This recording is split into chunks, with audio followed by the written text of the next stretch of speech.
سنلقی فی قلوب الذین کفروا الرعب، ان قریب ہم کافروں کے دلوں میں تمہارا رعب ڈال دیں گے، بما اشرکوا باللہ، بسبب اس کے کہ انہوں نے اللہ کے ساتھ شرک کیا۔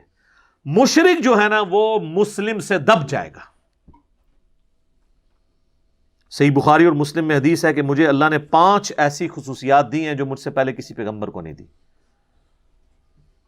نمبر 1، پوری زمین میرے لیے سجدہ گاہ بنا دی ہے، میرے امتی جہاں چاہیں نماز ادا کر سکتے ہیں۔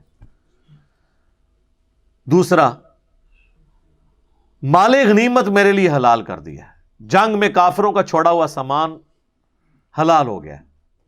پہلے حلال نہیں تھا، بلکہ وہ اوپن مجمع میں رکھتے تھے، آسمان سے آگ آ کے اس کو جلا دیتی تھی۔ نمبر 3، اللہ تعالیٰ نے 1 مہینے کی مسافت سے میرا روب کافروں کے اوپر ڈال دیا۔ اور حضور کی پریکٹیکل لائف میں بھی آپ دیکھ لینا، غزوہ تبوک کے موقع پر جب نبی علیہ السلام 30,000 کا لشکر لے کے گئے ہیں اور کوئی ساز و سامان سے لیس نہیں تھا، بڑی مفلسی کے ساتھ جیش العسرہ تھا وہ، اور مقابلے پر رومن امپائر 1.5 لاکھ کی فوج، خود کیسر روم لیڈ کر کے عرب کے بارڈر پہ آیا ہوا تھا، اور وہ پہلے آگے وہاں بیٹھا ہوا للکار رہا تھا۔ جب حضور پہنچے تو حضور کے آنے سے پہلے ہی بھاگ گیا، ورنہ یرموک وہیں پہ ہو جانی تھی۔ تو یہ 1 مہینے کی مسافت سے اللہ تعالیٰ نے روب ڈال دیا۔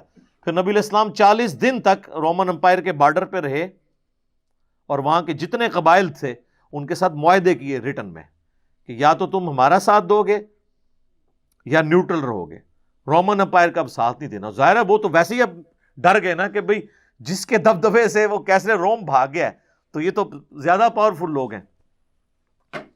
تو اللہ تعالیٰ مارا ہے کہ چونکہ مشرک ہے، وہ شرک کرنے والا ہے، اس پہ اہل ایمان کا روب ہے۔ تو وہ میں 5 چیزیں جو بتا رہا تھا بخاری و مسلم میں، زمین سجدہ گاہ بن گئی، مال غنیمت حلال ہو گیا، نمبر 2، نمبر 3، 1 مہینے کی مسافت سے اللہ تعالیٰ نے میری مدد فرمائی ہے، نمبر 4، مجھے پوری انسانیت کے لیے پیغمبر بنایا ہے، اگلے انبیاء قوم اور قبیلے کے لیے ہوتے تھے، اور نمبر 5، اللہ نے مجھے شفاعت کا اذن دیا ہے۔ اور صحیح مسلم میں ایک 6ٹھی فضیلت بھی ہے کہ اللہ تعالیٰ نے مجھ پہ ختم نبوت فرما دی ہے۔ اور مسلم شریف میں ایک اور حدیث میں آیا کہ اللہ نے مجھے جوامع کلمات کے ساتھ مبعوث کیا ہے۔ میں بات مختصر کرتا ہوں اور اس کی گہرائی بہت زیادہ ہوتی ہے۔ گہرائی یہ نہیں ہے کہ معرفت کی گل سمجھ ہی نہ آئے کسی نو، ساڑھے تھے جڑا کوئی پٹھی گل کرتا ہے نا تو وہ سمجھتے ہیں کہ بڑی گہری بات کی ہے۔ نبی علیہ السلام کی گہری باتیں یہ نہیں ہوتی تھی کہ سمجھ ہی نہ کسی کو آئے، وہ اتنی سادہ بات ہوتی تھی کہ اس کا مفہوم ہر بندہ سمجھ آتا تھا، اور آپ جتنے مرضی جگہ اس کو فٹ کریں وہ چیز فٹ ہوتی ہے۔ جیسا کہ بخاری کی پہلی حدیث ہے، انما الاعمال بالنیات، اعمال کا دار و مدار نیتوں پر ہے۔ ہر شخص کے لیے وہ ہے جس کی اس نے نیت کی۔ اگر کسی شخص نے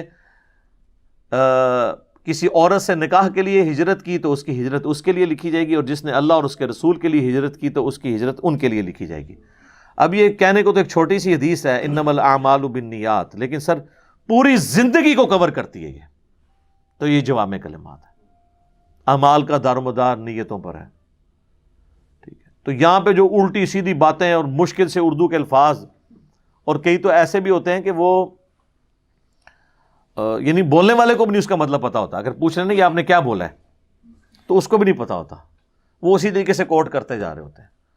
پھر پروننسیشن بھی غلط ہوتی ہے بعض اوقات، اور وہ اپنی طرف سے روب ڈال رہے ہیں۔ اچھا دیکھیں، جو روب ڈالنے کے لیے مشکل اردو بولتا ہے نا یا عربی کے الفاظ، اگر وہ تجوید کی غلطی کرتا ہے نا تو اس کو تو نہیں چھوڑنا چاہیے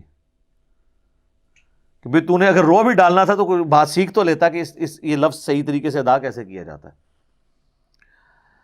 معلم ينزل به سلطانا، یعنی وہ شرک کرتے ہیں جس کے بارے میں اللہ نے کوئی سند نازل نہیں کی ہے، اللہ کے ساتھ ہستیاں ٹھہراتے ہیں، یا مشرکین عرب اللہ کی بیٹیاں کہتے تھے فرشتوں کو، اللہ نے تو کوئی سند نازل نہیں کی ہے۔ حضرت عیسیٰ کو اللہ کا بیٹا کہتے تھے، اللہ نے تو اس کی کوئی سند نازل نہیں کی ہے۔ یہ ان کے خود ساختہ عقائد اور نظریات ہیں۔ وَمَأْوَاهُمُ النَّارُ، ان لوگوں کا ٹھکانہ ہے آگ، وَبِئْسَ مَثْوَى الظَّالِمِينَ، اور کیا ہی برا ٹھکانہ ہے ظالموں کا۔